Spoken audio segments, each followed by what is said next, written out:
evening, ladies and gentlemen, and welcome once again to Avenger Pretenders. That's right, it's Sully and JT coming to you once again. This time, we're going to be reviewing the final 2 episodes of Moon Knight, the latest MCU edition. So, grab your popcorn, your adult beverages, or whatever it is that you want to drink. Sit back, relax, and enjoy the show. Sully, it's all yours. Oh, I thank you. That seemed to have worked out pretty well, huh? Hello, everybody, and welcome to Avenger Pretenders. I'm Sully, and of course, JT is here as well. So, hello, welcome. Spoilers are the spoiler alert is hit. Because if you haven't watched episodes 5 and 6 of Moon Knight, we're going to tackle them right here, right now, because that's what we do. It's what we do. Yeah, obviously, we didn't do last week because JT was still a little swollen in the face. So I gave him the night off. I'm like, dude, chill out and relax. Let's rest a little. Catch up on some stuff. And now he's good to go. And it's funny because I was going to do the episode. I was going to do it. I was ready to do it. And you're just like, never mind. We're going to take the night off. Take the night off, rest a little bit because, let's face it, we talk a lot. We really do.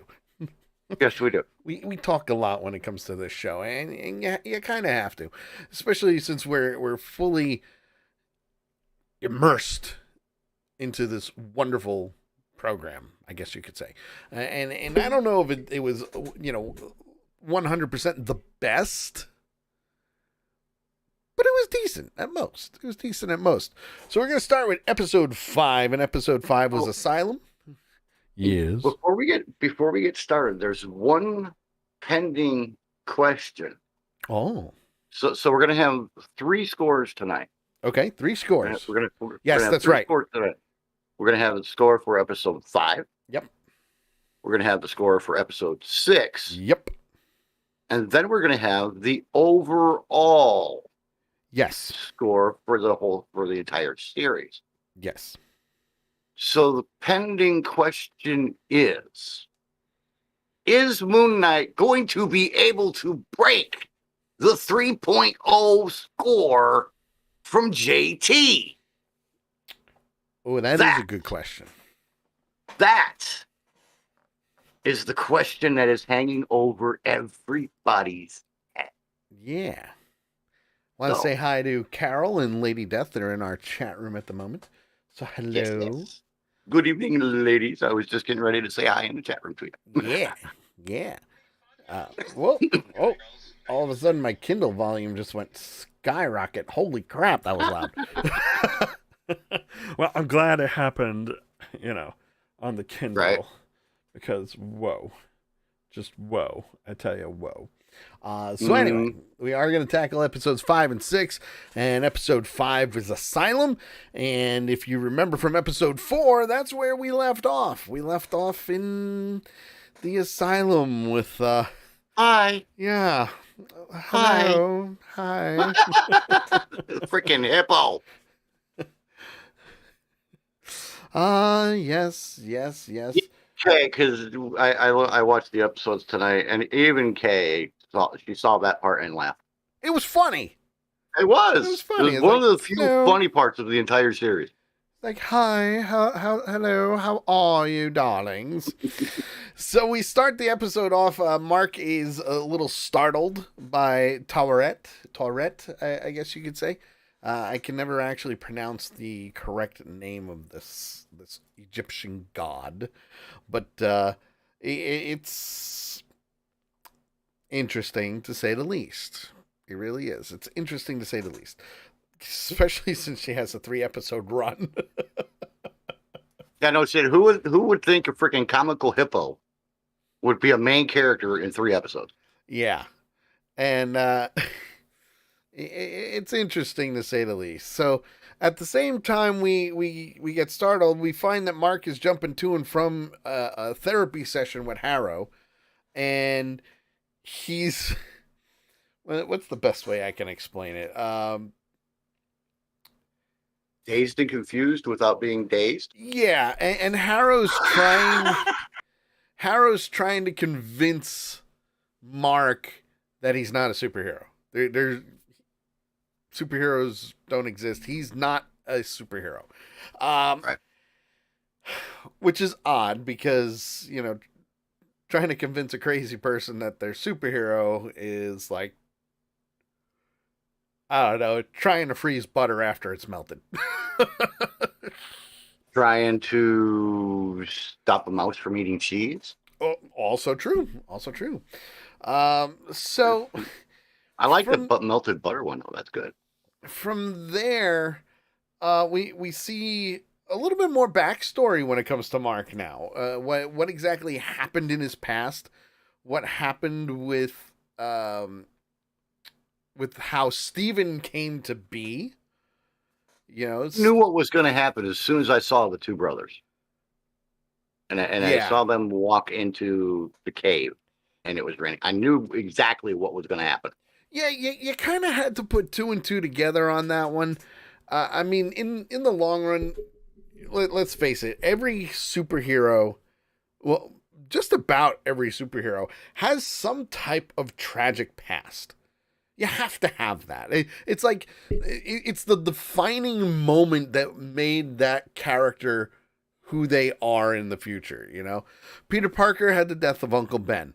Batman had the death of his parents. Superman had the destruction of his home world. So you can see the explosion of the frickin' planet. You can see the pattern is there, Yes. And when it comes to the origins, I guess you could say, that's usually when you can tell something bad's going to happen. And in this case, Steven was going through all the memories and he stumbled onto the memory of what happened in his past with his brother. I thought it was really cool as they're, because Hippo lady tells him, well, she put their heart. I love the way she took the hearts out. Yes. Throwback, kudos to Raiders of the Lost Ark. Yeah, that was so cool. Kalimar. So it reaches in, pulls their heart out, and Nakia is so confused. Don't worry, Nakia, you're not the only one. But she pulled their hearts out, put them up on the scale, put the feather on the scale, and it did the same thing there that it did on Harrow's arm. Yes. When he tried to judge him. So she says, okay, the only way you can fix this is by going back in there and being honest with each other so that you both know what truly happened. Yes. And I thought it was really cool how they compartmentalized things in different rooms as they're walking down the hallway. And that's where we get to the point of, hey, wow, he has a brother. Yes, and that's where all the fun begins. A younger brother. And we get to the point where they still have to make sure that the scales of justice are balanced. Mm-hmm. And because of her saying, hey, you need to go, it's kind of like that little pep talk of, hey guys, listen, you need to get along, all right? Because if you don't get along, you're going to die, both of you, and you're never coming back, okay? And the two of them, looked at each other because, let's face it, when you had the two split personalities, the first thing that I thought of was, wait a minute, there's a third person supposed to be around because I know Moon Knight. And Moon Knight has... I'm sitting there going... Well, but that's the thing. Makes sense. We've been mentioning it for a while. We've seen the blackouts in the previous episodes of Mark blacking out, and all of a sudden everybody's dead around him or beat up or whatever. And it's in a high pressure point in a fight situation. Right. So now everything's more intense. And at the same time we're saying to ourselves, okay, are we going to see the third personality? Because we're already seeing the other two, and okay, we're blacking out, Nothing. During this entire time, there's this little freaking voice in the back of my head going, "Here I come. Right? Here I come. It's Am I coming coming. now? Psych." It's coming. I So was sitting like, "Shut the fuck up." so when it comes to that, they start going deep into the memories, and they Steven really digs into why Mark's past is the way it was and why his mind is broken. And we find that Mark and his little brother went out exploring, and they went through a cave, and unfortunately the waters were rising too fast, and the little brother drowned. Okay? Mark tried to save him, but he couldn't, and he drowned. Here he told him to, "Don't be a chicken." Yes, don't be a chicken. Normal Right. older brother stuff. And yes, don't get me wrong, the older brother is supposed to protect the younger brother. That's like an unwritten family rule. The older brother looks out for the younger brother or any younger siblings. So when something like that happens, it's got to be more tragic for the brother than anything, because the brother was there, Mm-hmm. And then we Yeah. see what happens, how the mother starts resenting Mark, starts abusing Mark verbally, physically, not celebrating because it was Mark's fault that the brother died, And you see the fringe starting to happen, And the entire time, Steven is going through this memory saying, wait, whoa, time out. What's going on here? Why? I talk to my mother every day, so on and so forth. And as they get older and as time goes by, you're basically seeing year after year of Mark's birthday and his mother not even acknowledging it. Yeah, the one that got me was when they went into his bedroom. Yes. And, Steven's standing there, and Mark comes out and he's like, "Wait a minute, I know this is my room, but I don't remember this stuff." Right. So, right there, it's like, A you know, clue. A clue. like, So it's strange. so we're seeing a lot of different things going on. We're seeing a lot of anger, we're seeing a lot of resentment, we're seeing a lot of blame, clearly. But we also see that his mother does not get over that fact. So the Right. relationship between Mark and his mother it's gone. It's just Right. obliterated. And The other, and I don't mean to cut you Yeah, off, no, but the go other ahead. thing that I got from this is that the other thing that we're seeing is the pure separation Yeah. of the two worlds. How one is based in reality, which is Steven's world, where Yes. he's getting the crap beat out of him by his mom. Yep.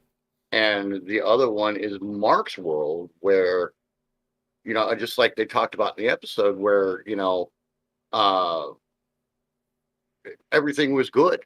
Yeah. Mom loved you. Mom cared about you. She didn't beat you. She's still alive. Mm-hmm. And they had the total separation there, and you see those walls starting to come down Yeah. as the episode goes on, which to me was really cool because you're seeing the breakthroughs of the two worlds coming together. And it's very, very easy to get confused. I got confused a couple of times, but then something would be said or something would happen that would pull me back on track. And okay, now I get it. And you're like, oh, yeah, son of a bitch. Yeah. That's right. So from there, we're seeing Grant's, not just Grant trying to stop Steven, but Steven realizing that it was not all cupcakes and rainbows. The sunshine has gone down years ago, and it was only getting worse. Everything was strained. And he even gets to the point where Grant is trying to stop him from going forward, and it doesn't work. But at the same time, Grant gets to the point where he doesn't want to see those memories again. Because, like you said, everything is false now. He was 'Cause wrong, you know? at, at one point, I think it was just before they were going to go into the boy's room Yes. when he was getting beat up, The mother, yeah. where Mark actually went into her room and locked the door, and Steven couldn't get in. Yes.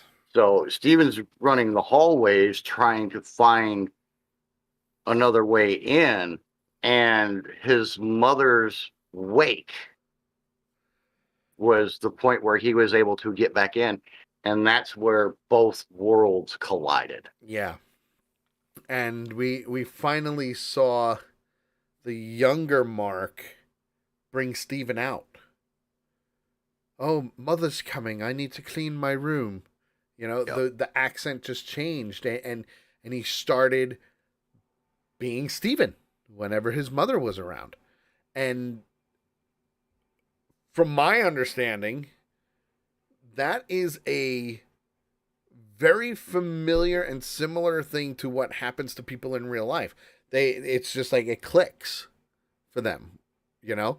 So I love the realism that's going on with these episodes now, because now we're getting into the deep dark past of Mark and what's happening. We Well, in even the deep dark world of mental health. and you know what, this show could probably be used as a study, not just for film and TV, but for medical. You know, hey, you know, like, good example, My Cousin Vinny. My Cousin Vinny is used in law schools all across the country for being one of the most accurate law movies out there. Yeah, there's some Hollywood stuff in there. Yeah, you know, some calls would be different. But every judge and every lawyer and every professor that teaches law uses My Cousin Vinny as a teaching point now. Because if you're going to be in the courtroom, that's what they want. That's how it's done. You know? Same thing can be applied to this. Right. That all the research and development in this is now, you know, you're making these people more real, which is the big difference between Marvel and DC. Marvel and DC, the heroes in the Marvel universe are very grounded people. They have everyday problems, you know? Yeah. Nikaya says, I'm going to try and watch it all again, but drunk, maybe then it will make sense. Well, I mean, being a little bit inebriated does kind of open the mind. It might help. It might help. So then we fast forward a little bit to another memory where we're seeing the raid on the dig site for Khonshu and what Mark went through. You know, we see the what's it? Layla's father getting murdered. We see basically everybody getting killed, firefights going on. You know, you don't see the full details of the fight, but you do see Mark going into the Temple of Khonshu and, you know, basically dragging himself, and all you see is just a trail of blood going to Khonshu. And that's when he becomes Moon Knight and pledges his loyalty to Khonshu. You know, are you going to be my avatar, my vessel? You're going to help me and bring justice to the world. You know, that type of thing. The whole thing. And that's when you go, yeah, absolutely. Yep, I will save your life. Perfect. I'm in. Done. Because, you know, he was ready to kill himself. And this was all at the scene where his, you know, he killed her father was killed. Yep. And he had tried to save them. He had gotten shot. And he had crawled up into the obelisk, I guess, up into the tomb, and was ready to blow his brains out. And Khonshu goes, "What a waste! What a waste! What a waste! What a waste!" And it happens. If you do my bidding, I will kill you and save you, and you will be alive. Yes. So from there, after we see that, now we're back on the boat. We're back on the wonderful boat where we see Mark and Steven and Tourette. If I'm pronouncing that right, I don't know. Works for me. But we see the souls of Duat being judged and condemned before their time. So now we're starting to see purple streaks coming down. Unbalanced souls. Yeah, the unbalanced souls, so to speak. They're being judged. And from there's pretty much a fight. There's a fight going on now. Now you got zombies. Zombies are gonna kick them over the boat. Basically bringing them to the sands of time and killing them. There was two places they could go. They could go to the field of wheat or whatever it was called. Yes, well, they had to balance the scales for that. Right. With balanced scales, they could either go to the fields of wheat or they could go to the sands of doom, basically. And the way they went to the sands of doom was they got thrown over the side. Yeah. And that's what these things were trying to do. Was it Mark or was it Steven that they were trying? It was Mark. It was Mark that they were trying to. Well, they were trying to get rid of both. Right. They were trying to get rid of both. The main one they focused on at the beginning was Mark. Field of Reeds. Thank you. Yes. Okay. The reason they were going for Mark is because Mark is the original. He is the primary personality for Moon Knight. All right. Gotcha. Now, the other thing is, at the same time, while Arthur Harrow is condemning all of these people to death because, unbalanced scales, Tourette tells Mark that she can't bring him back to the living because he's moodily wounded. Okay? Which, therefore, leaves Layla to free Khonshu. Ruh-roh. But they had to get the message to her that, hey, you need to free Khonshu. Well, she already knew that, though. Here. She already knew that, though, because when they were trying to find Harrow and the tomb without the scarab, and they were rewinding the sky back, that's when he told Steven, you have to tell Mark to free me. Right. So that was episode 3 or 4, I think it was. 3. Yeah, like 3 or 4. Because 3, because 4 is when he got shot, and 5, here we are in the asylum. So they get to the gates of Osiris, and Spectre and Grant are trying to balance the scales as fast as they can now. And really, it's all a matter of, hey, we need to work together. We get it. We go from seeing all these different memories to now we see the memory of Steven coming back and the funeral, which is where things get a little hairy. But it's also the point where Grant and Mark make their amends. And they say, hey, you know what? Yeah, we need to work together on this. We have to. We have to work together. It's the only way we're going to get through it. Because all the past episodes, they've been at war with each other. No, I'm in control. No, I'm in control. No, I'm in control. Wait, I didn't do that. Yes, you did. I'm in control. I should be the primary. Let me be in charge. It was never, hey, let's work together.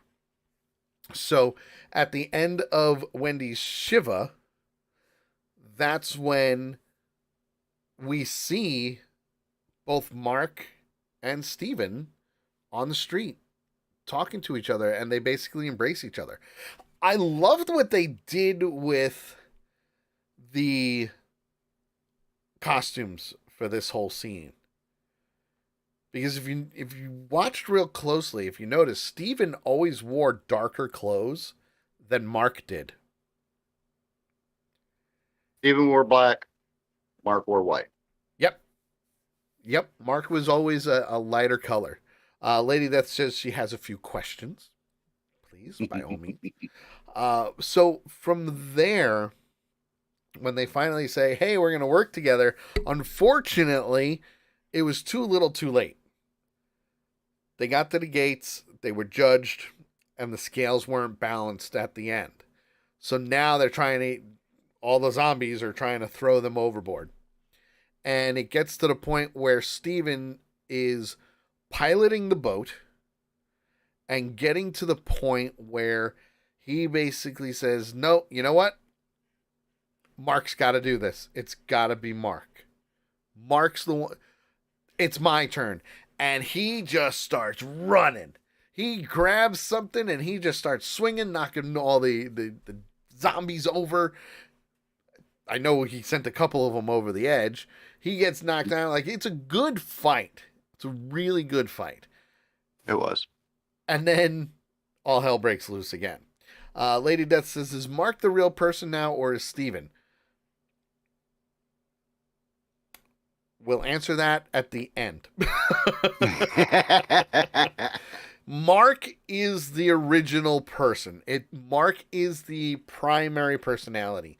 Steven is the secondary. The third personality in the comics is the third personality, and we'll get to him after episode 6. Later. Yeah, because remember, we're doing 2 episodes. We're doing 5 and 6. Now, mind you, this whole time, this is basically what the episode is. And I think it was probably one of the shorter of the episodes, but it was 47 minutes. Yeah, it was, I mean, it was still in the 45 to 50 minute range, which is fine. I still think it was one of the shorter ones. I'm not 100% sure, but it went by very quick. It really did. And it wasn't for the fact that there was action, because there really wasn't a lot of action in this one, but it was a lot of backstory. There's a lot of moving around. Yeah, and You know. it's funny, when Christy was watching it, and mind you, she didn't get into it as much as I did, but she's like, I'm so confused because of how it jumped. It jumped from, being in the present day to being in the mind to being over here. It was all over the place. It really was. And I think that's probably one of the major flaws of the show, was how it jumped. And I think it can very easily get lost. Yeah. And I think I mentioned it last week. Can't remember if I did it on air or not, but I think the biggest issue was there were too many writers and too many directors. Yeah. I think if they kept everything to, a couple of writers who did the episodes and then one director, or maybe even 2, I think it would have been fine. I think it would have been a little bit of a different series, because now you've got, and don't get me wrong, every TV show has different directors. I know this. I know. I mean, hell, Joss Whedon did an episode of Glee, for crying out loud. But they're all on the same line. They're all on, yes, on the same approach. Whereas with this episode, it seemed like you had, 4 different writers and 4 different producers, and all of them were going in different directions. Right. At times. The guy asked, is Steven the name of the deceased brother, and was he recreated in Mark's mind out of guilt, or what was the deceased brother's name? So the deceased brother's name is Randall.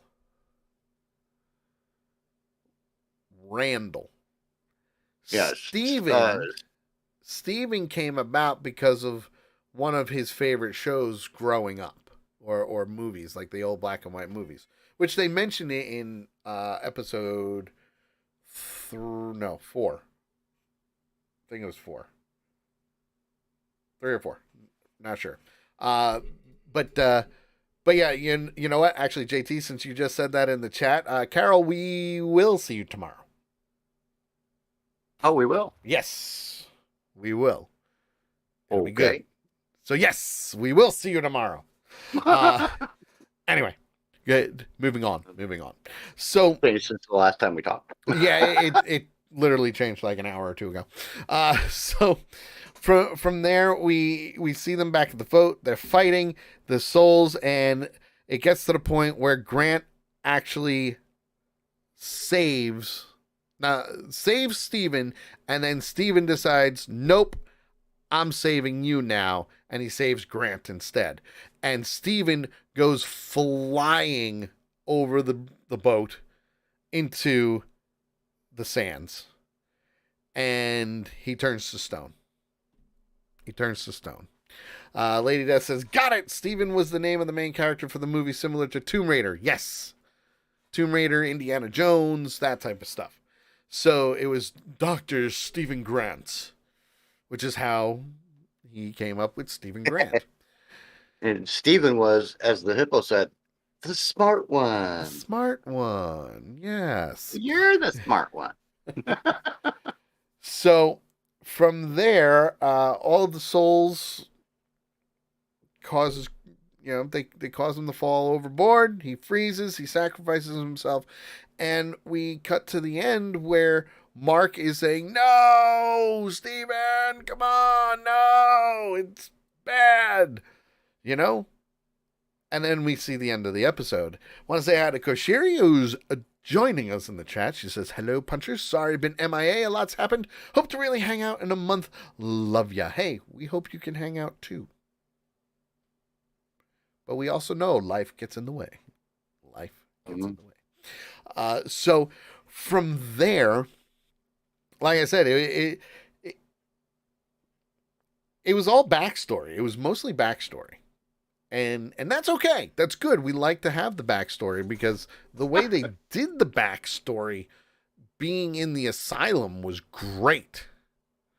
Yeah, well, and that's relative to the question that Kaya just asked. He says, now, how in the flying floodoodle, and Kaya forgot the A in flood doodle, but that's okay. Did Harrow get into Mark's head to create the asylum? Well, think of it this way. Was it Harrow creating it? Or was Mark creating it? And that will actually be answered in episode 6. Uh-huh. It certainly will. It certainly Which we're not too will. far away from. Because, let's face it, that was the end of the episode. Yep. It was the end of the episode. So now, there were Easter eggs. Mind blown. Oh, Kaya, that's why we love you, yeah. There's a lot of, I don't want to say there's a lot of Easter eggs because there really isn't, but there's a lot of foreshadowing. A lot of nods. Yeah, there's a lot of nods. There's a lot of foreshadowing. There's also hints to the comics and also references to the episodes themselves in this episode. For example, there was a Donna callback. You remember who Donna was, right? The boss in the museum.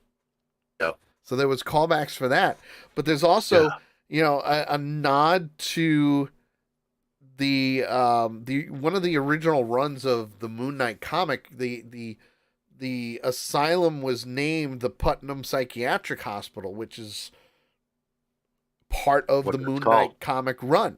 So it was really cool that they did that. The other thing is, if you pay really close attention to what Tourette is saying, it ties itself to the afterlife in Black Panther. So now we're tying it to the movies again. Very interesting, to say the least. Okay. I've been sitting here, over the last few weeks and watching this and trying to figure out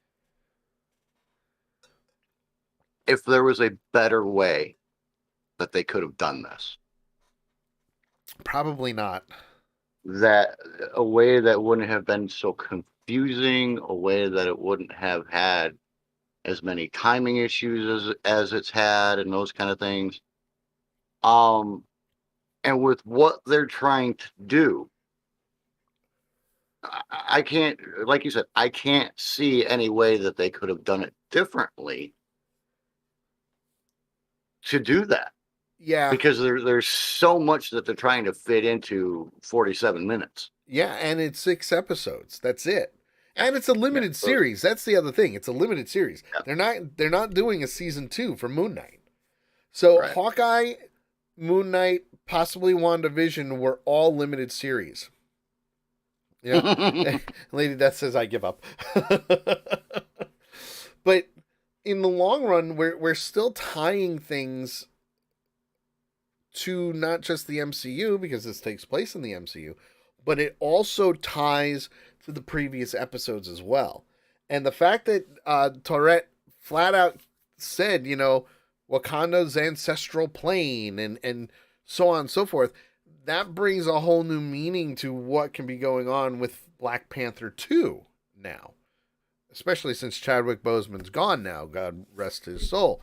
Great Black Panther himself. We've all seen Wakanda's celestial plane, because like the times when he went and talked to his father. Right, exactly. He was technically dead.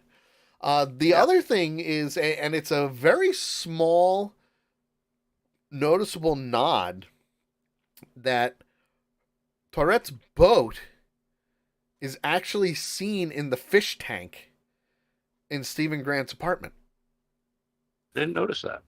If you go back and watch it, you'll see, if you look at the fish tank, not only will you see the boat, you'll see the goldfish that his brother was drawing on the picnic table in the flashback. Missing the fin.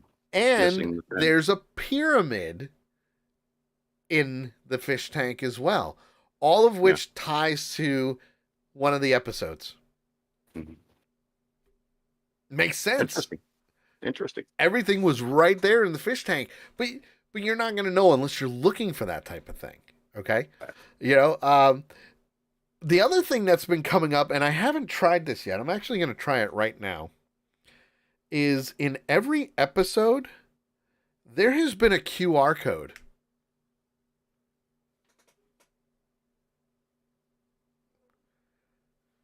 Crazy, right?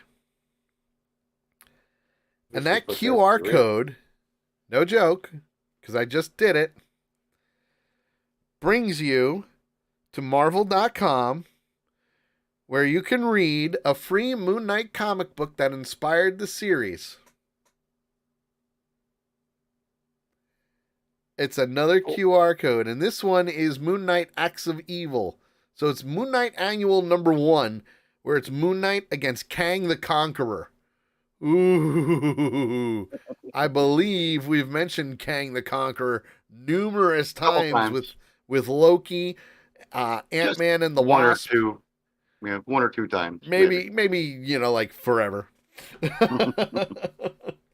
So what's your rating? I want you to go first. Well, we're not done yet. Hold on. I got more Easter eggs. Hold on. Let's see. We nailed the goldfish. We also have a reference to, but not limited to, the third personality, Jake Lockley.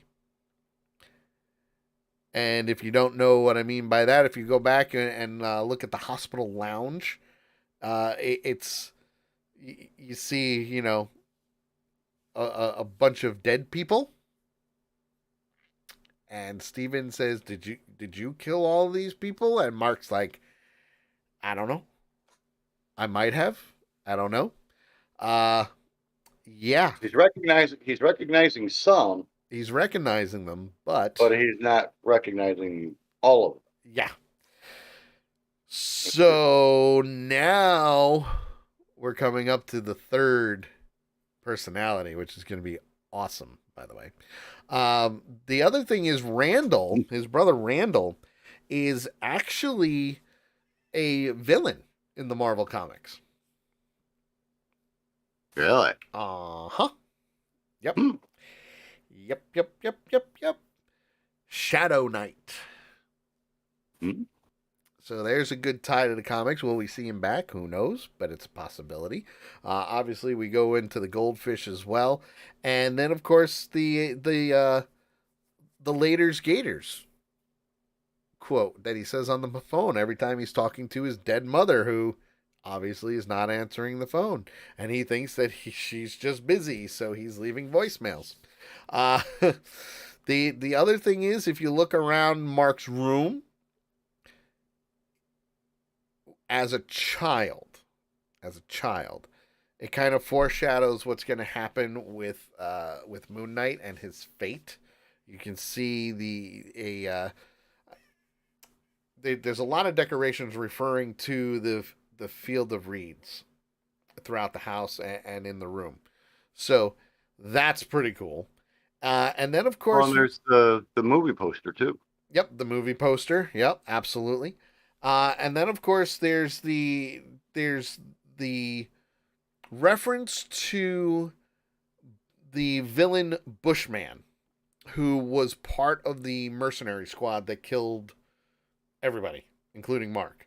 So that was cool. Will we see him? I don't know. But he's there. He's there. And then of course, you know, everything basically just follows the comics from here on out. There's also a toy scale in Mark's room, referencing it being perfectly balanced, because the hearts are there, and that pretty much sums it up. It's interesting. The last one, which is really cool, Waterson Food and Liquor.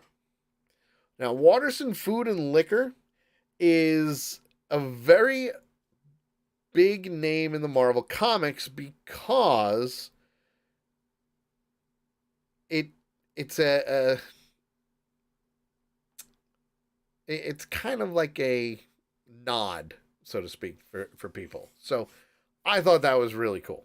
I loved That's how what they he was tied standing stuff. in front of when he was standing outside at his mother's wake. Yeah, you He could was standing by the potentially car. say it's a nod to Trevor Waterson. Trevor Waterson is the executive producer or the co-executive producer of every Marvel show so far on Disney Plus. So that's cool. It's good that we see that little nod, like, hey, make a sign, throw it up here, have some fun with us. So in the long run, I would give this a 3.5. Not a 4, but definitely a 3.5. I loved the backstory. I loved seeing the flashbacks. Was it a little confusing at times? Yeah, a little bit, but I was able to keep up with it from a comic book standpoint. And that's the thing, is you have that comic book background, I especially with do. the Moon Knight series and everything, that helps you to be able to kind of file things in place as it's Yes, going along. absolutely. Whereas like Micaiah and myself, we're just kind of doggy paddling along, hoping to find a log along the way. Yeah. So, As she put so you it, it say was a three and a lot half, but not a confusing. 4. Are you at like 3 3/4? No, No, I don't know yet. not quite enough to get you to 3 3/4. Okay, Yeah, I'm I still got you. keeping it at 3.5. Don't blame you. Don't blame me. And Lady Death says it was a lot confusing. Yes, it was. I have to agree with Miss Nikaya on that one. For me,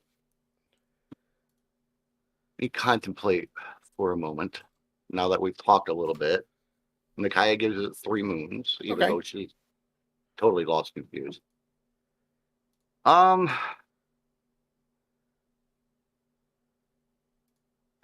stuck between a 2 and a 2.5. Oh, Um, that's a low one this two, time. 2.5 on the fight scene. Okay. with the fight scene, it would pull it up to a 2.5. The fight scene was great. The fact that Steven actually got involved trying to save Mark. Yes.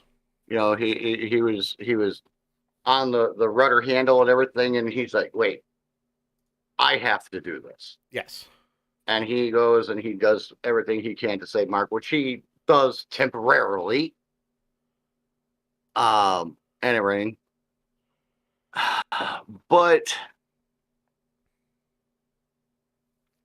there's just a little bit too much confusion in the hospital. Okay. There's a little bit too much jumping around without a little bit more of a lead as to what was happening. Now that we've sat down and we've talked about it and talked it through and everything, it makes more sense. But I can't base my rating on after it was explained. Okay. I have to base it on what my feeling was as I'm sitting there. So Sure. fight scene 2.5. With the hospital, I'm actually at 1.5. Oh. So you bring the two together. I'm going to give it 2.25. Okay. I'm going to go between. I'm going to give it 2.25 for this episode. All right.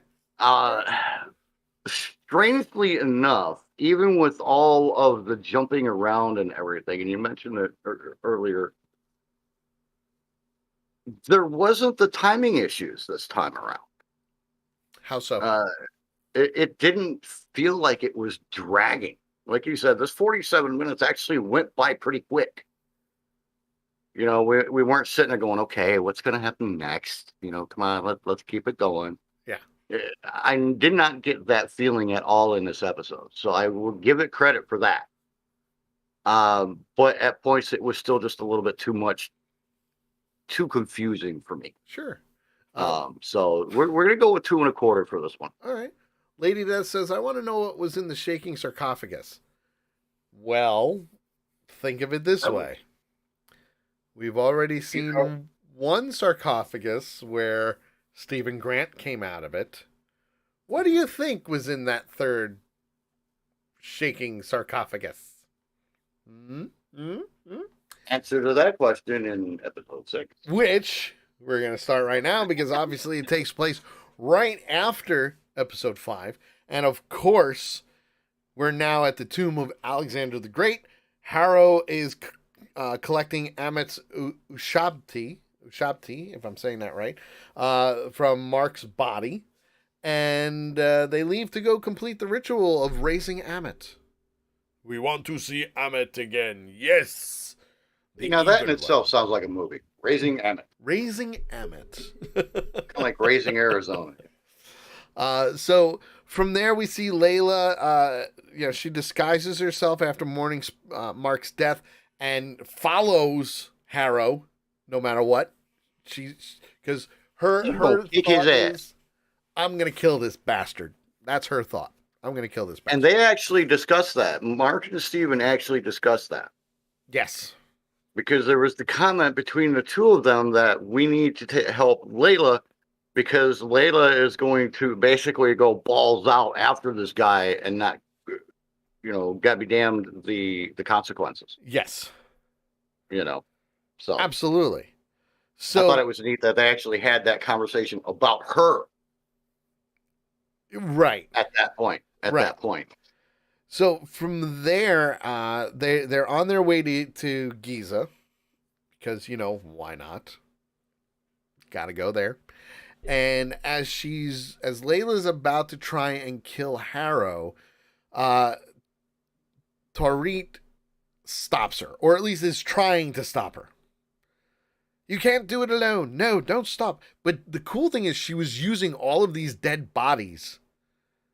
Who had just gotten judged. Yes, who had just gotten judged because Harrow decided, hey, you may be the Egyptian patrols, but you know what? I'm going to judge you all. And boom, all of a sudden their souls are just getting ripped out of them. Ripped out and they're dying. Because, Harrow's got all these wonderful new powers now. He's pledged his allegiance to Amit. Because why not?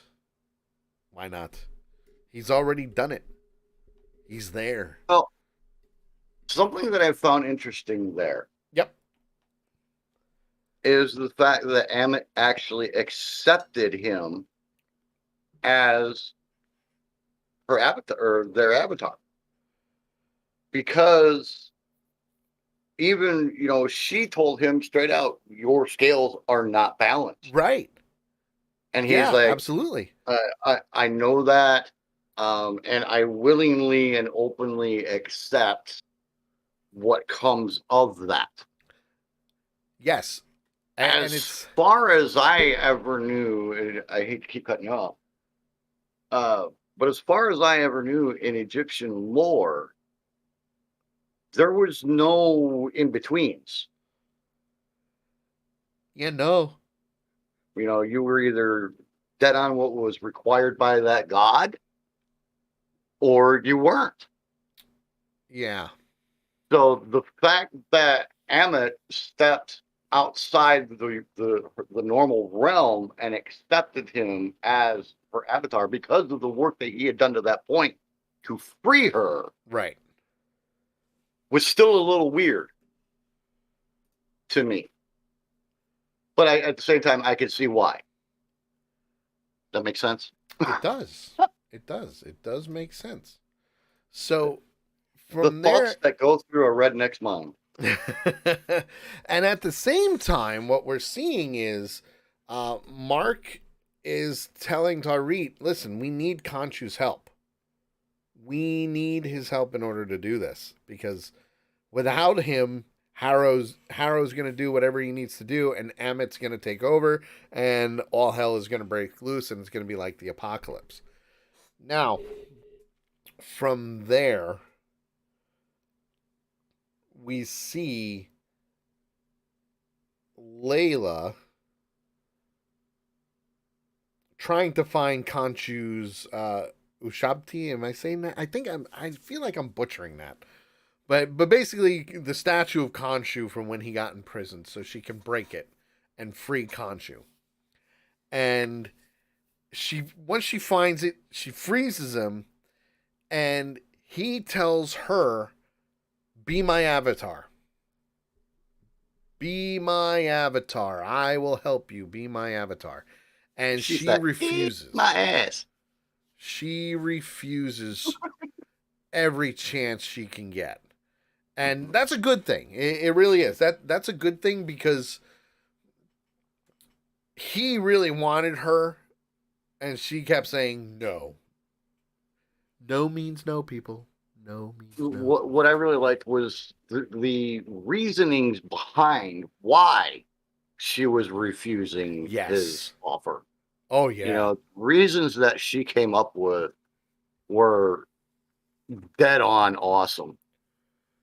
And they were beyond good reasons for her to refuse that. Yes, absolutely. So, Hands down. kudos to them on that because they nailed that part. Mm-hmm. And then while that's happening, Tarit is telling Mark, you're balanced now. You're good. You can find happiness. You're in the field of reeds. You can do whatever you want to do. And that's when he goes, yeah, but Steven's trapped. Why should I reap the benefits when Steven should be the one here too? So he doesn't stay in paradise. He leaves. Leaves paradise. This was the interesting thing that I found. Yeah. With this particular part, okay? And I'll give you an example. There is a Simpson cartoon where Lisa's childhood friend, imaginary childhood friend, was killing her real life friends. And was Oh, going to kill yeah, I Mark. remember that episode. And that was a good one. You hear, yeah, it was. It was a fun episode. But you hear a lot about, kids, especially when they're alone a lot, they create an imaginary childhood friend. But eventually, as they grow up, they outgrow them and they're gone. Yes. In this case, Stephen or Mark was created to help him get through the hard times of his life. Yes. But when he had the chance to basically say, okay, I've outgrown you. I don't need you anymore. I'm here in the field of reeds. I am perfectly happy and perfectly content. I can stay here for the rest of my life. I never have to worry about you again. But he doesn't. Nope. That tells you how close. And he finally realizes this as he gets to the field of reeds, how important Mark was to him. Yes. Absolutely. And how much, how much, or how important and vital Mark was in Steven's life. Yeah. Which to me was awesome. Which is where we find him next, of leaving paradise and going back to the sand field to find Spectre frozen outside the gates of Osiris. And he starts apologizing. He apologizes to him. And what he does is, and this was really cool. Like, you could see him starting to freeze and start becoming stone. But he managed to get his full balanced heart into Steven's hand, and then they both unthaw. They're both no longer sand statues. Yes. They're both completely frozen. And that's when the doors to the gates of Osiris open. Yes. And all hell is about to break loose again. All hell is about to break loose. Oh yeah. So they start running, obviously. Lady Death says Spectre wasn't frozen, Steven was frozen. Yes, but they both froze. Yeah, they both ended up being frozen completely. They both froze completely. Steven got frozen first, and then Mark started to freeze. And you can see it. You can see him starting to freeze, and then he turns to stone. But he turns to stone as he gets the hand into Grant's heart. His heart into Grant's hand. Wow. Oh, clip that one. Right. So yes, and once they decided, okay, we're one and the same. Let's do this. I think the line that did it was the last thing that Mark said before he froze completely, which was, "You were my superhero. You were my superhero." Yep. And that was when the heart glowed, the gates of Osiris opened, and they both started to unfreeze. Run! Yeah. But the good thing is... That was really cool, too. The good thing is, Torit... I keep butchering this name. Don't worry about it. Just say it the way you think it's supposed to be said. She helps them by slowing down the sandstorm, and they're able to escape the Duat successfully. And all of a sudden, Mark is breathing life once again. And Khonshu goes, "Ooh, Steven and Mark's awake." I love the two bullets falling out of his chest. Yep. You see him heal himself, and boom. Bullets just hit the ground. And Khonshu's like, Mark. No, I think he said Steven. No, he said Mark first. He goes, Mark. He said Mark? Yeah. And then disappeared. And that whole time, he's basically trying to stop Amit. So as soon as he senses Mark, he's gone. He's out of there. He's like, whoop. Let's go find him and be nice and happy together, and it'll be great. It'll be great. When he does find him, he makes him reaffirm the oath. Yes. He makes him reaffirm the oath. But then Steven comes in and says, hold on a minute. One moment, please. Before I agree to this, we need to talk. Yes. We need to have a dialogue here. So what was the word that Steven said? Yeah. I remember. I remember exactly what he said. We need to rearrange and redefine our agreement. And he sits down in the sand. And Khonshu's like, "You're going to negotiate at a time like this?" Yes. And he's like, "Yeah." Yeah, we are. So they both agree that as once Amit is no longer a threat, he needs to release them. He Yep. needs to release Mark and And crosses his leg. Steven. Yep. Which makes sense. Makes perfect sense. That was funny. That was funny when he sat down and crossed his leg. Crossed his legs. Yeah, So let's absolutely. talk. Let's talk. So at that same exact time, you know, I don't think Khonshu liked that, but he accepted the terms. And we cut to LaFay. Layla. Sorry. She is basically, Inside the Great Pyramid. you know, she's the only one that's really trying to stop Amit at the moment because, hey, that's what it is. But as things are falling down around her, she's calling out to Tariq, saying, "I will be your avatar. I will be your avatar. Help me. I will be your avatar." And Well, I sorry. forget who was it. Was it It was the head guy that she. It was the head guy, right? Into the catacombs and talked to him and says, what? Because he explained to her that Amit can be stopped, but we have to get her back in here. Yes. We have to get her back into the pyramid. Well, no. She says, well, how do we do that? Yes, it was back in the pyramid and in the avatar. The physical body. Because it needed to be a vulnerable place. Yes. And the only way to do that was to get them in the avatar. Right. And as that's happening, Tariq does the ceremonial thing, and now Layla is her avatar, which is pretty badass when she comes on screen. I love the back and forth where, it was like she was like a schoolgirl god. Yes. Oh, I remember your father, Yeah. and the little back and forth that they had there as she's doing this. Mm-hmm. But she did look badass when she came out in her outfit. And at the same time now, Harrow, because, we can't forget about him. Harrow is, woohoo, cuckoo. He's unleashing his new powers amongst Cairo, killing people left and right, sending the souls of the unworthy to be devoured by Amit.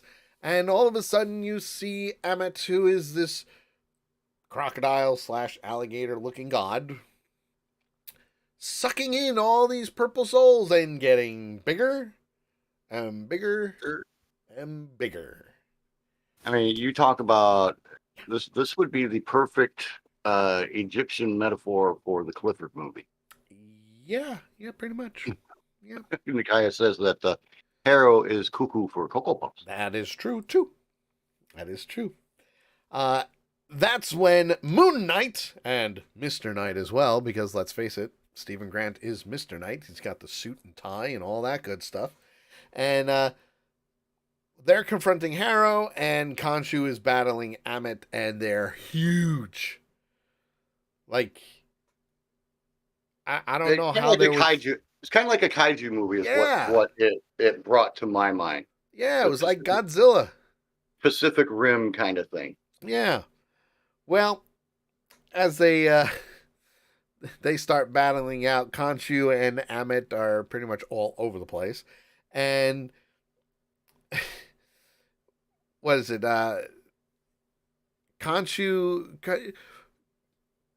calls Khonshu out, and Khonshu says, "I only go after the evil. You go after everybody." Khonshu says that I judge them once they have taken the path of evil, and Amit said, I do it before they actually take the path. They know they're going to, but they haven't started that path yet.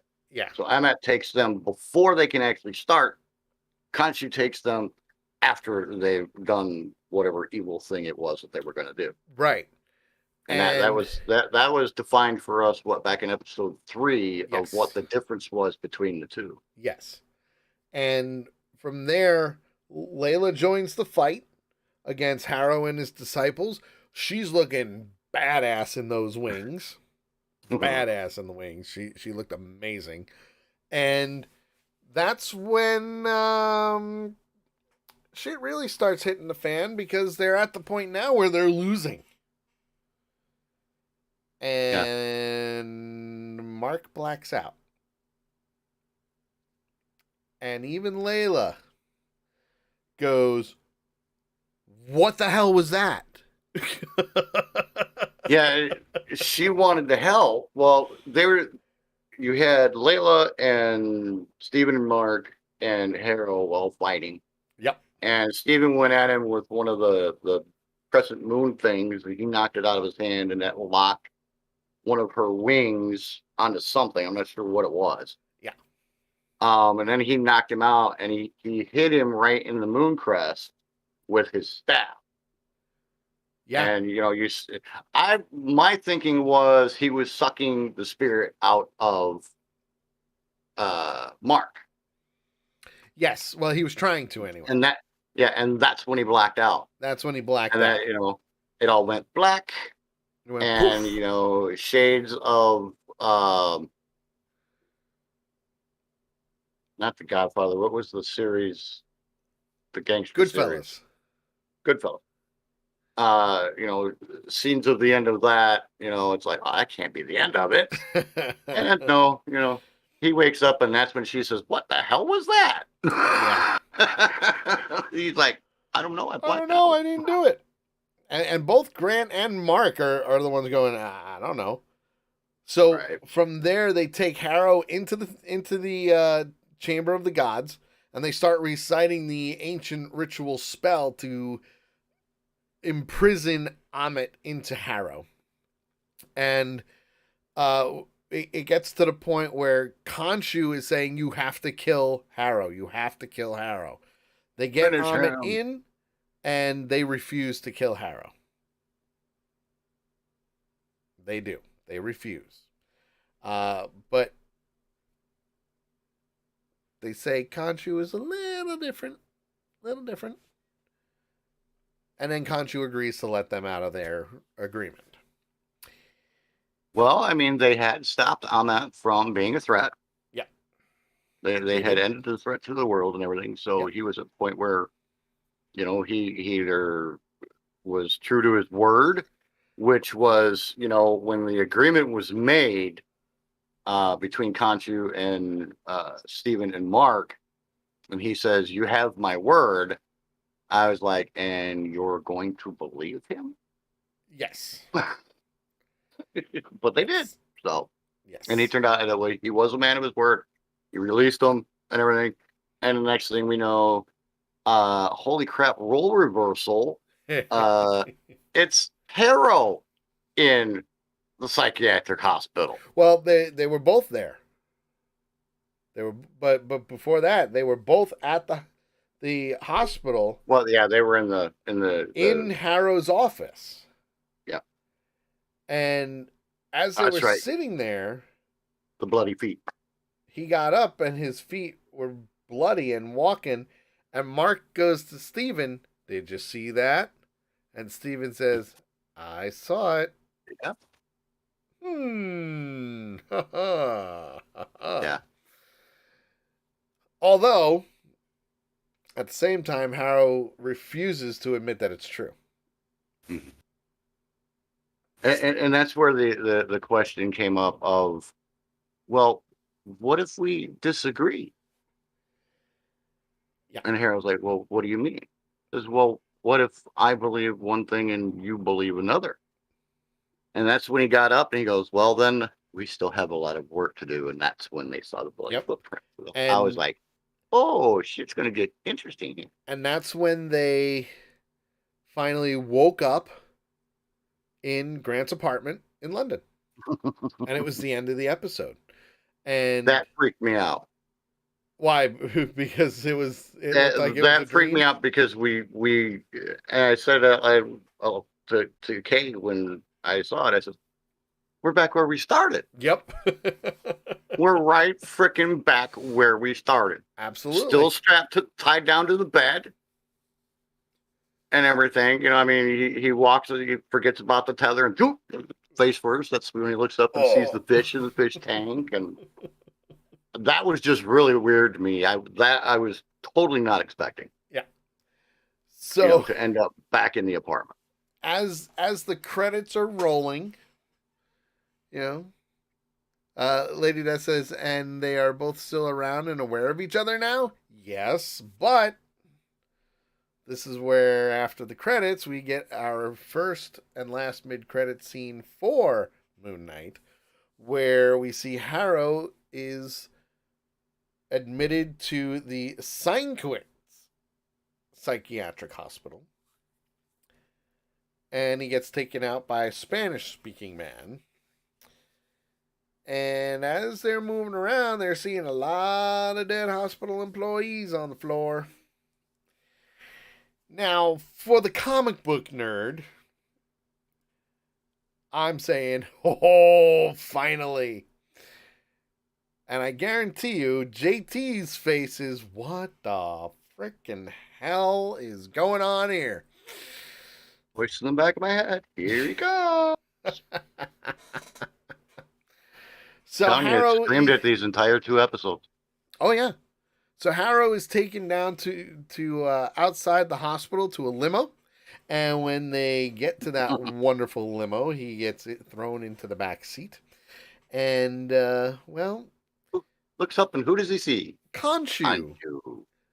But Khonshu was wearing a nice tailored suit, wasn't he? Mm-hmm. Didn't that suit look amazing?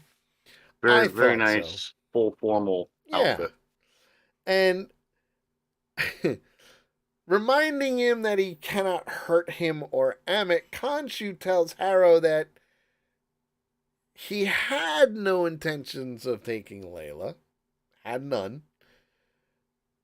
And Spectre has no idea about that. I wouldn't need her. Why would I need her? And he also said that Mark has no idea how broken he really is. And then he says, allow me to introduce you to my friend and partner, Jake Lockley. Jake comes down, turns around, speaks Spanish, and shoots Harrow in the head. 3 shots. Boom, boom, boom. Dead. Now, that, my friends... Nakia says, well, shit, I need to go back to get the mid-credit. You didn't watch the mid-credit scene? I mean, come on. I mean, come on, Nakia. I didn't even pull the rookie move. You should know. By the end of the show and end of the movie, mid-credit scene to post-credit scene, there's always something. You always watch. Always something. Always watch the credits because, you know, I mean, in Loki, there were a couple of them. In Hawkeye, there were several of them. Yes. Either mid or post or both. Yes. She says, no, I was irritated and confused and said, fuck it. You missed it. Yeah, that would have actually answered a lot of questions for you that, you know, because here is the third person and it looked just like Steven and Mark. Absolutely it would have. And and seeing him as Jake Lockley was phenomenal. Lady Death says, I didn't even understand the bloody footprints. They kicked the shit out of him. I mean, really. They did. Right. You know? And now we're at the point where it's coming full circle. We will see Moon Knight again, just not in a series. It'll probably be in one of the future Avenger movies. And honestly, I thought Oscar Isaac did a great job as Moon Knight. I really did. When it comes to Easter eggs, there's not a lot. I mean, there's more. It's more ties to the comic, like the limo scene. Khonshu in a nice suit. The limo, which I thought was really cool. If you go back and watch, the license plate on the limo says Spectre on it. Yep. It's Yep. SPKTR, which is taken directly from the comics. Um, Obviously, we've got Jake. We finally see him, and he is he's brutal. Jake is the one that you don't want to mess with. No. When I saw him, he instantly reminded me of the old Italian hitman Yeah, with the hat, the certain kind of hat that he had on and everything. It instantly reminded me of an old Italian hitman back in the 60s and 70s. So, in the long run, there were a lot of ties to the comics, a lot of ties, and I like that. I did like that they did that for a reason. Um, so for this episode, because it was definitely a little bit more action packed, I'm gonna give it a 3 3/4 moon. 3 3/4 moon. Not exactly a 4. I still think they could have done a little bit more with it. I think if they brought Jake Lockley in a little earlier and showed him as Jake Lockley, that would have been great. But I understand why they did what they did of doing it as a blackout. It would have been hard to really tie him in earlier without giving it away. Yes, exactly, and that's why I understand why they did it. I thought it was pretty cool, all in all. The CGI fight scene between Khonshu and Amit was amazing. I love that they were giants, but yet they were moving slower, just like they did with Ant-Man when he was Giant Man. Bigger, he moves slower. It's just the way it is. It's physics. I did like what they did. I liked it a little bit better than some of the other episodes for this show. What about you, sir?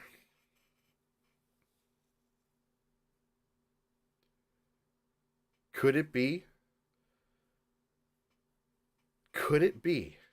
Okay. This episode wasn't as confusing. All of the questions in the storyline, Mark 1, which is who is the third, Yep. were answered in this. Almost every other question were answered in this episode. I wish they would have tied up some of it in episode 5, because then we could have been a little bit more inventive with episode 6. Okay. The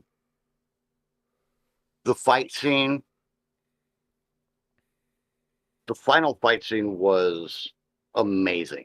Oh yeah, the choreography was great. The fact that you had Harrow and Steve and Mark and Layla all fighting, and at the same time, there were a couple of shots where you could see Amit and Khonshu fighting behind them at the same time. Yes. Amazing choreography, amazing graphics and CGI graphics and everything else. It was the best episode, without a doubt, of the entire series. I also think, and this is going to blow your mind, I also think this is one of the best fight scenes of any MCU series or movie. In my opinion, I'll have to disagree with you on that one. And I expected that, but I still think it surprised you that came out of my mouth. It did, especially with Endgame. Yeah, I mean, Endgame was great. But I mean, there's several fight scenes, I would say. There were a couple from Winter Soldier.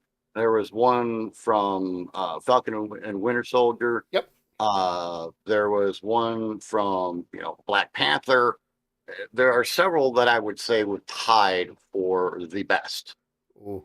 Well, and this fight scene, I think, would fit into that that category. Then I'm gonna say wait until you see Doctor Strange in the Multiverse of Madness. Well, and that's what I'm saying. You know, of the movies that I can remember, this is one of the best fight scenes I have ever seen, especially with Right. the tiny and the giant in one shot. Yeah. You know, Yeah. that was just simply amazing to me. Overall, for the episode, Yes. Could it be? 3.25. Ooh, he 3.25. made it. Made it over three. I broke the 3. I had did. to, and the fight scene itself is why. What did it. Otherwise, I was sitting between a 2.75 and a 3. Wow. But the fight scene is what pushed it over, because I mean, for the entire series, I mean, they had a lot of really, really nice. Some of the transitions were really cool. Some of the fight scenes were really cool. Yeah. And those kind of things. But there wasn't something that just jumped off the freaking screen and said, "Hey, fuckhead, pay attention." And Hey, that's what that fight scene did. Hey, you bastard. You know, I mean, it's just that, you know, it's just that simple. So 3.25 for this one. I didn't think I would do it. I really didn't. And there was a lot that had to be met in order for me to break that 3. Okay. And they managed to do it in this episode with that final fight scene. Okay. And the fact that, you know, they still ended up killing Ahmet in the end. So. All right. I can see that. I can see that. Nakaya gives the episode 3.5. She says really like the fight scenes. Okay. And for overall, she says it was just really fripping confused. And she gave it a 3. Okay. Which, All right. I mean, that's a good rating. All right. I can go with that. What do you give it overall? I'm gonna have to give it a 2.75. 2.75. All right. 2.75 for the series itself. That's a good average from what you've been doing. Yeah, I mean, I'm kind of where Nakaya is. The first 5 episodes were just too fucking confusing. They're and I kind of had the same issue with Loki, if you'll remember, if you think back when we were doing the reviews with Loki, all the jumping around that was going on. Although with Loki, it wasn't as bad. Yeah, well, the other thing And with Loki is that was definitely on purpose because of the different timelines. Yeah, and the thing of it is with Loki was they summed it up pretty much by the end of each episode. Yeah. You know, but they didn't do that here. They left you sitting there going, you know. Well, and the other thing with Loki, and this is gonna be off topic a little bit, is with Loki, you definitely have to watch Loki before you watch Doctor Strange in the Multiverse of Madness. And you definitely have to watch WandaVision before you watch Doctor Strange. Because without those 2 series, you're not going to be fully lost, but yeah. You're gonna miss a lot. You're gonna miss a lot. And you're gonna need to watch those before Ant-Man and the Wasp Quantumania too. Because let me tell you, So yeah, I mean, it was overall, it was a good series. And you know, this was not your established cup at of the tea. beginning. It's not really something that I'm going to watch. Right. It's not something that really interests me. It was good. Yeah. You know, when I was younger, I used to kind of dig the Egyptian mythology stuff, but you know, I kind of grew away from it and everything. But overall, a good show. Some very interesting things. Again, some of the best, you know, some great fight scenes at the end of it. Yep. But it just wasn't enough to get me up to a 3 for the overall series. So I'm going to have to say 2.75. That makes sense. For me, I'm giving it an overall of 3.5. And really, yeah, 3.5. That actually seems kind of low. It is a little bit low, but then again, most of my ratings were anywhere between 3 to 4. You know, it didn't surpass what I thought it would. And I know I've mentioned it. I think my biggest issue is we had too many writers and too many directors. Right. You know, with Hawkeye, you had one director. Right. You know, and like I said, listen, I know how television works. You have different writers writing TV episodes. You have different directors showing their vision for it, and you can tell some of the quality of those episodes for your favorite TV shows. If you look at some of those episodes, some of those directors do it a lot better. Some don't. Some of the writing is phenomenal. Some aren't. So it is one of those things where you have to take it for a grain of salt and say to yourself, is it better to have multiple people doing this or one? You know, you get your one vision. Lady Death says she never did watch Hawkeye. What's wrong with you? Yeah, I think you'd really enjoy that series, You Nakai. I really do. need to watch Hawkeye. I think you should sit down this weekend and binge it. Yeah. I think Hawkeye is probably one of the better shows of the MCU shows right now. Absolutely. And a lot of people are, no, that's the lowest rated. Yeah, it's the lowest rated, but honestly, it's one of the best written, directed, and acted series for the MCU. It really is. It's, next to Falcon and Winter Soldier, which did go more on the political side, but that's what Captain America is. It does go into politics here and there and war and all that. They're soldiers. They do what they need to do. But when it comes to Hawkeye, you definitely got to watch Hawkeye. Definitely. You have to. It's funny. It really is. It is funny. A lot of questions too. Oh, sure. Yeah. There's a lot, but it also answers a lot from what happened with Hawkeye in between Infinity War and Endgame. Those 5 years. So it paves the way for a lot of things, and I definitely recommend Hawkeye. I would recommend Hawkeye over Moon Knight. That's for sure. I would, hands down. So for me, I'm giving it overall 3.5 crescent moons because, well, let's face it, it didn't live up to the potential that it could have been.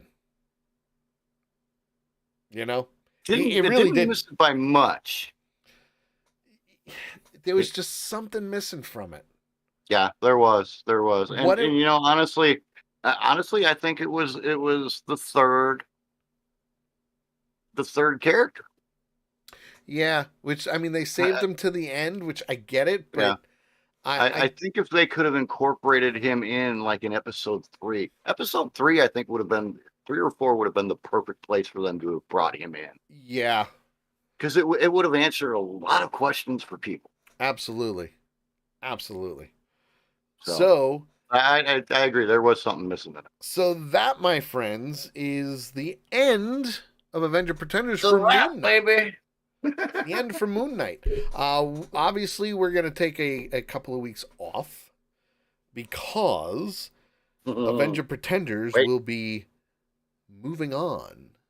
We're going to be stepping outside the MCU once again, folks, for one that I've been looking forward to. Yes. Obi-Wan Kenobi. And it'll be wonderful, which will be starting Memorial Day weekend. Yep. Actually, I think so we're going to... The Wednesday of Memorial Day? I think so. We're going to take Moon Knight. We're going to wrap it up in a nice little package, stick it in the fart sack, zip it up, set it on the shelf. Let me see. Let me just double check here. It's the 27th, I think it was. Yeah, I think you're right on that. Let's see. Obi-Wan Kenobi. Obi-Wan Kenobi. When's the release date for Obi-Wan Kenobi? Totally understand, Nakai. TV miniseries. Yeah, when you get a chance, my friend, I think you will truly enjoy this one because I know how much you're into the weapons and those kind of things. Yep. I think you really enjoy this one. So it's premiering May 27th.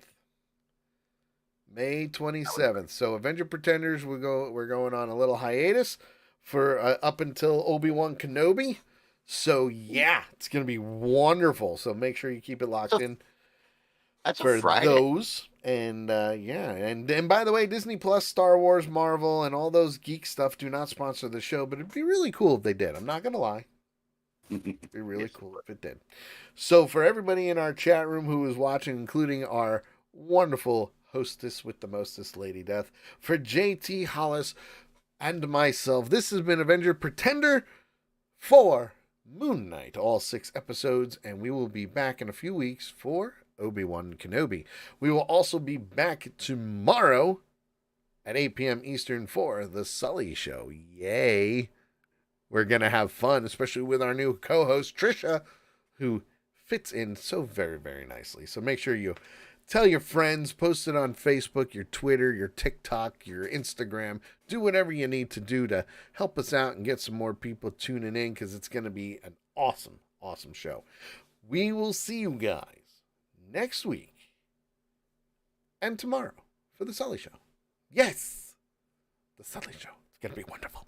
Wonderful, I tell you. So, with that being said, have a good night, everybody, and we will see you soon. Bye. Hour and a half.